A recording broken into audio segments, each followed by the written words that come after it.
नमस्कार नमस्कार माऊली, नवीन वर्षाच्या हार्दिक शुभेच्छा. तुम्हाला पण नवीन वर्षाच्या खूप साऱ्या शुभेच्छा. तुमचा असाच डाळिंबीचा बिझनेस चांगला वाढत राहो. धन्यवाद धन्यवाद. बळीराजाचा असे आशीर्वाद मिळाल्यावर आम्हाला काही अडचण नाही. आणि तुमची साथ असल्यावर आम्हाला पण हक्कानं विकायला जरा आधार वाटतोय साहेब. नक्की नक्की. बघा, आपण एक शेतकऱ्याच्या कुटुंबात जन्म घेऊन भले व्यवसायाच्या निमित्तानं आपण वेगवेगळा असेल, तुम्ही शेती करत असाल, आम्ही शेतीमाल विकत असेल, पण शेवट शेतकऱ्याची दुःख काय असतात हे बोलायच्या नंतर शेतकऱ्याच्या प्रति भावना जर आपल्या जागृत होत नाहीत तर ते नुसता मतलबीपणा झाला. पण हो आपण शेतकऱ्याचं कुठंतरी कल्याणासाठी आपल्या आयुष्यात लक्ष दिलं पाहिजे. नुसता पैसा हा महत्वाचा टप्पा नाही. हो हो, मग काय. हम्म. बरोबर आहे. बाकी बाकी आता सेटिंग करून झालंय बागेचं. बर बर हो, आता पुढं तिला डोस घालणं, साईज करणं हे आहे आता पुढलं टार्गेट. पहिला टप्पा तर पूर्ण केला यशस्वीरित्या. बर. तुम्हाला फोटो टाकलेत आता. हम्म. हो, एकदम चांगल्या क्वालिटीचं सेटिंग झालंय सध्या. हा हा हा हा. हा, मग आता ते पुढं काय होईल ते आता चाहूल लागून राहिली ना. नाही नाही, चावला अजून तर तुम्हाला तुझ्या जून पर्यंत मी रेट चांगलाच म्हणेल. जूनच्या नंतर आता जानेवारीत जसं सेटिंग होईल, काय परिस्थिती राहते त्याच्यानंतरचा भाग वेगळा. परंतु एप्रिल मे पर्यंत तुम्ही बिंदास राहा. रेट कुठल्याही परिस्थितीत खाली येण्याचे चान्सेस मला दिसत नाहीत. हो हो, कारण आता मी पण पाहतोय माझ्या बरोबर एक 10 ते 12 शेतकऱ्यांनी बागा पकडल्या होत्या. हा तर त्यातल्या 9 जणांच्या फेलवर आहेत. पुन्हा पानगळ करायला लागलेत लोक. हा, म्हणजे क्लायमेटच नाही ना आता. मध्यंतरी पावसाचं परिस्थिती, त्यानंतर थंडी कमी जास्त, त्याच्यात सेटिंगचा बी प्रॉब्लेम येतोच ना. हो, सेटिंगला म्हणजे आता मी माझ्या प्लॉट मध्ये 10 मधमाशीच्या पेट्या टाकल्यात. बर तरी माशी प्लॉट मध्ये फिरत नाही. बर. हा, आणि इतकी क्रिटिकल कंडिशन आहे सेटिंगला. दुपारपर्यंत तरी माशी बाहेर येत नाही. माशी बाहेर आली तर पुन्हा त्याला एक हिरवं पाखरू त्याच्या मागं काळ होऊन लागलंय. बर ते माशी वरच्यावरच खातंय. ते फुलात बसू देना, परागीभवन करू देना. बर. अशा खूप साऱ्या समस्या आहेत. पहिली समस्या कळी काढायची थंडीमध्ये. हम्म. दुसरी समस्या काढलेल्या कळीला सेटिंग करायची तर ते मधमाशीला फिरू देत नाही हे पाखरू. हम्म. खूप क्रिटिकल कंडिशन आहे. म्हणून म्हटलं एवढ्या कंडिशनला मी सेटिंग करून घेतलंय आता. हम्म. काय होईल, कसं होईल या काही अनुषंगाने नाही, म्हटलं. मी आत्ताही सांगतो, उद्याही सांगेल, कारण मी दिवाळीपासून अंदाज दिले होते किंवा 31 डिसेंबर पर्यंत रेट पडणार नाही. त्याच्या पुढची गणित हे मी वेगवेगळ्या राज्यातला अभ्यास करून सांगितलं होतं. पण मला हो असं हो वाटतंय सगळीकडे समस्या मालांच्या आहेत. त्या राजस्थानमध्ये बी आहेत, गुजरातमध्ये आहेत, सगळ्यांना समस्याच आहेत ह्या क्लायमेटच्या. आणि हो त्याच्यात हो. आता तुम्ही मला नवीनच हे सांगितलं की मधमाशीला परत पाखरू पकडते. अहो, असं आम्ही बघतोय 100 फुटावनं ते जसं आपला सीमेवरचा सोल्जर हम्म. अतिरेक्यांना माराय टपून बसलेला असतो असं ते पाखरू टपूनच बसतंय. बर बर. आणि ते पेटीतून माशी बाहेर आली का त्याला 100 फुटावरून जाऊन अटॅक करतंय आणि वरच्यावरच माशीला खाऊन टाकतंय. अरे बापरे, 100 फुटाहून? हो. अरे आणि बापरे. त्याच्यामुळं माशी बाहेर फिरेना. माशी बाहेर नाही फिरली की परागीभवन होत नाही. परागीभवन नाही झालं का ड्रॉपिंग होतंय. अरे बापरे. म्हणजे म्हण अगदी सोन्यासारखी काढलेली कळी परागीभवनाअभावी खाली पडताना बघावी लागते. हम्म. नाही. त्याच्यामुळं खूप क्रिटिकल कंडिशन आहे. आमच्या 10-11 जणांपैकी एक जणांनी फक्त चांगलं सेटअप झालंय बऱ्यापैकी. हा. बाकीचे 9 जण पुन्हा आता पानगळ करायला लागलेत. 1 जानेवारीला आज केलं बऱ्यापैकी लोकांनी. बर बर. म्हणून म्हटलं आज ह्या अनुषंगानं तुम्हाला फोटो टाकूया. फोन पण होईल, काय होईल, कसं चाललंय बघायला. नाही नाही, बरं झालं तुम्ही फोटो टाकले आणि त्या निमित्तानं आपलं नवीन वर्षाच्या निमित्ताने बोलणंही झालं. काही अडचण नाही. या वर्षी तुमचे पैसे घडणार आहेत हे मे पर्यंतचं चित्र मी आज तरी सांगू शकतो. हो का? हा आपण 15 एप्रिललाच हार्वेस्ट होईल आपण. हा. आणि एक्सपोर्ट क्वालिटीचा माल सगळा होईल. हम्म. हो, जम्बो साईज मध्ये सगळा.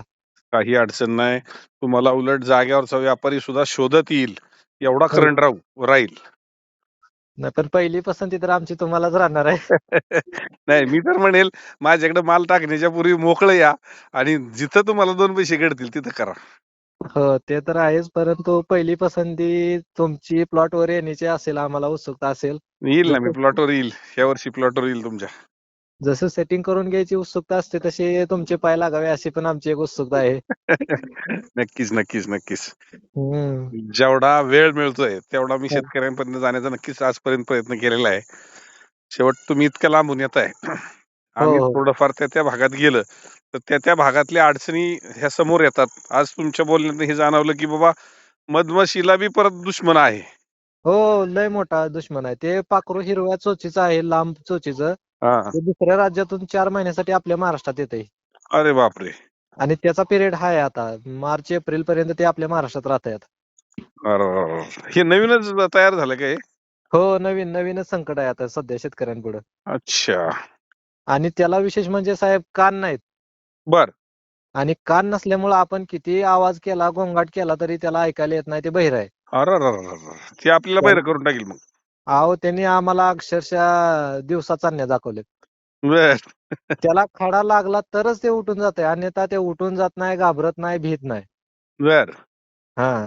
त्याच्यामुळं त्याने खूप परेशान केलंय आम्हाला. मला त्याची व्हिडिओ असेल तर एखादी पाठवा.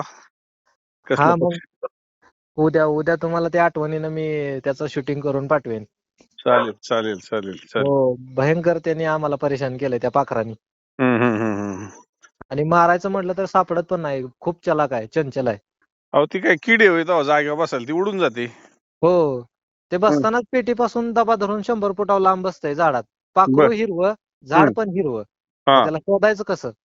बरोबर आहे. त्याचा पोपटासारखा हिरवा रंग आहे त्यामुळे ते हुडकायचं म्हणलं तर सापडत पण नाही. अरे बापरे, अवघड आहे. हो. हम्म. आणि ते असं माशी बाहेर आली का झडप मारते वरच्यावर हवेतच त्या माशीवरती. मला असं वाटतंय हे जे हां, दुश्मन जरी भले तयार झाले असतील तरी हां. लागवडी वाढलेल्या आहेत आणि त्या प्रमाणातच माल मार्केटला येईल असंही परमेश्वराने कुठेतरी सुतवाच करून ठेवला असेल. आणि ह्या वर्षी जो माल भलेही तयार होईल हं, त्याला सुद्धा चांगला रेटच मिळेल. कारण मला आता अशी भीती होती की हं. ह्या वर्षी लागवडी जास्त झालेल्या आणि माल बाजारात जर जास्त आला तर हां, हां. काय होईल. पण हे परमेश्वराची लीला आहे ती. हो, त्यांनी ते मागे एक दुश्मन पण पाठवला आता. हा, हा. आता की आम्ही बघा इतकं झाडाला छान कळ्या काढल्या. अक्षरशः झाडाच्या खाली अंथरूण झालंय कळ्यांचं. हा हा हा हा हा. हो. आणि आम्हाला ते अक्षर रडू येतंय रडू. कारण इतकी छान कळी काढायची आणि ती ड्रॉप व्हायची. नाही आता तर एक काय लक्षात घ्या की जरी माल कमी आला तरी हां. त्याचे तुमचं दुप्पट तिप्पटच पैसे होणार आहेत. हां, ते तसं आम्हाला पण एक अंदाज लागलाय. हा. हां, कारण 10 पैकी 9 जण जर फेलवर जात असतील तर मग हम्म हम्म हम्म कसं हम्म. कसं होणार असं नाही का? नाही आता ज्याचं नशीब फळफळणार आहे परमेश्वर ज्याच्यावरती कृपादृष्टी करणार त्याचे पैसेच बनणार आहेत. हां, मग काय. हम्म. काही म्हणून अडचण म्हणलं नाही. थोडं तुमचं पण मार्गदर्शन घ्यावं कसं होईल, नाही काय नाही, होईल? 2026 साल सुद्धा आपल्याला मागच्या वर्षा 2 वर्षासारखंच जावं हीच माझी इच्छा आहे.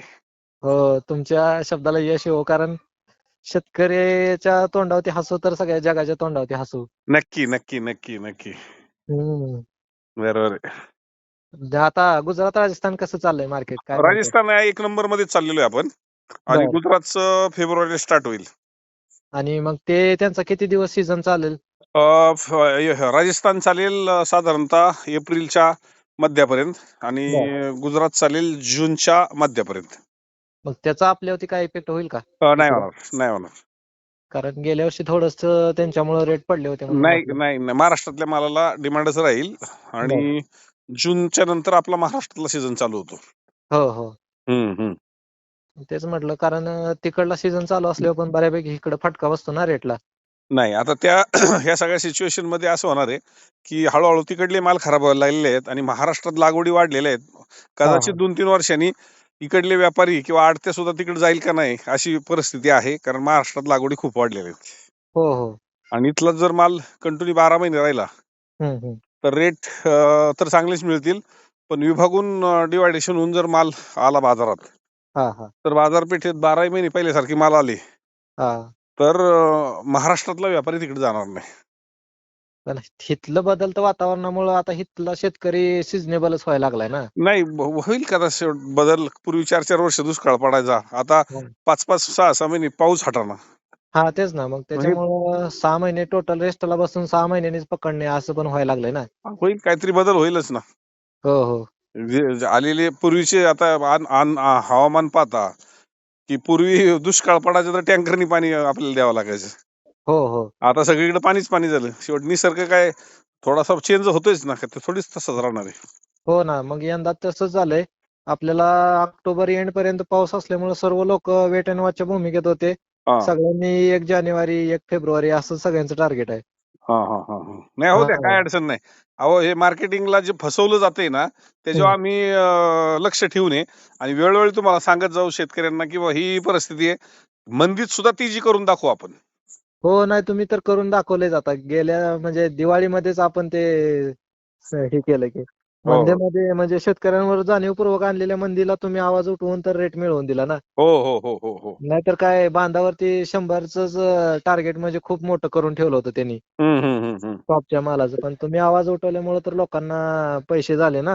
हम्म हम्म हम्म हम्म. नाहीतर मग लोकांना फसवलंच होतं. चांगला शेलका माल घेऊन जातच होते ते. हो. हम्म. नाही, होईल जेव्हा होईल. जेव्हा हो, जेव्हा जेव्हा तुम्ही शेतकऱ्याच्या बांधावरती दौरे केले, आवाज उठवला, तेव्हा तर लोकांना न्याय मिळाला ना. नक्कीच. हो, मग 100चा 150 गेला, 150चा 250 गेला. हा. मग खरं मार्केटला तुम्ही चालना दिली, दिशा दिली ना. हो. हम्म. नाहीतर नाही, कसं आहे की आज शेतकऱ्याला आज ते मध्ये मी 30 जुलैला एक ठिकाणी गेलो होतो ह्याला संतोषराव पन्हाळ्यांच्या शशिकांत पन्हाळ्यांच्या हो, हो. बागेमध्ये. हो, हो. तर ₹250 मागितला होता. त्यावेळेस मी सांगितलं होतं ₹300 बाग जाणार आहे, 300च्या पुढं. हो, हो. पण योगाने ते पावसाच्या पिरियडमध्ये थोडंसं वाढलेलं पुन्हा खाली आलं.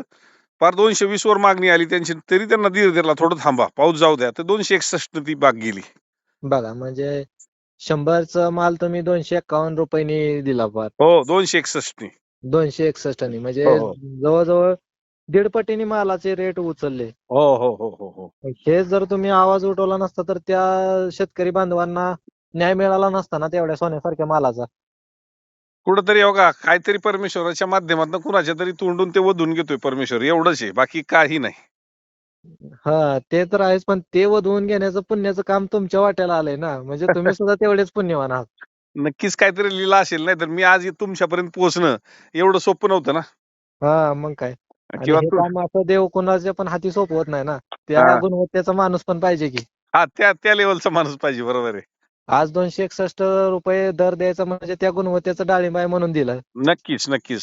तसंच तुमच्याकडे पण काहीतरी गुणवत्ता असेल म्हणूनच देवानं ते कार्य तुमच्याकडे सोपवलंय ना. आता आज घरोघरी आनंद झाला, आनंद वाटला, दिवाळी साजरी झाली. मी तर दिवाळीच्या अगोदर तिथं लाडू करंज्या घेऊन पाठवल्या. म्हणलं आज शेतकऱ्याच्या घरात खरं दिवाळी आज साजरी झालेली आहे. दिवाळीच्या दिवशी तर दिवाळी करतातच.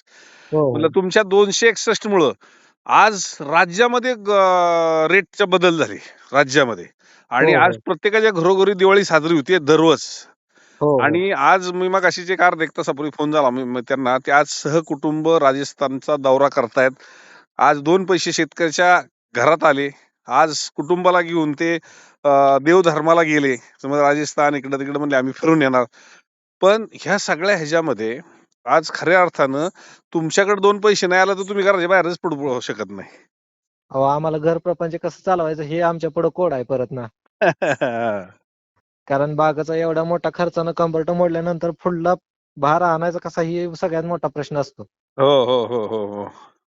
टू व्हीलर आहे पण टू व्हीलर मध्ये टाकायला पेट्रोल नसेल तर ती पळणारच नाही ना. नाही, नाही. बरोबर आहे. असंच काहीशी परिस्थिती होऊन बसते. एक भार जर डिस्टर्ब झाला तर पुढले 2 भार आणायचं अवघड आहे. नक्कीच, नक्कीच.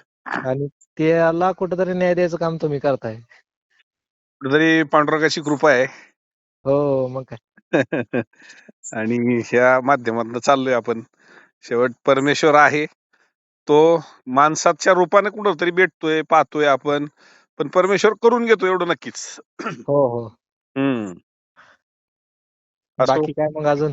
काय नाही. आता हेच आज नवीन वर्षाची सुरुवात होताना तेच मनोभावना आहेत. येणारा प्रत्येक दिवस माझा बळीराजाचा चांगला जाऊ दे. आणि आलेली संकट, आसमानी संकट, आता एक-एक संकट येतंय. त्या संकटातून कुठेतरी मार्ग निघू दे. हो, हो. हां. मग काय. आणि दरवेळी हां. तसंच तुमचंही आरोग्य चांगलं राहो. तुमच्या पण या डाळिंबीच्या व्यापारामध्ये भरभराट होत राहो. नक्की, नक्कीच. हीच आमची सुद्धा पांडुरंगाच्या चरणी प्रार्थना राहील. नक्कीच, नक्कीच. तुमचा आशीर्वाद असाच मिळत राहो आणि आम्हाला बळ मिळत राहो. हो, हो. चालेल, चालेल. कधीही फोन करा, काही अडचण नाही. हो, हो. चालेल, चालेल. ओके. धन्यवाद. हो, धन्यवाद साहेब. धन्यवाद, धन्यवाद.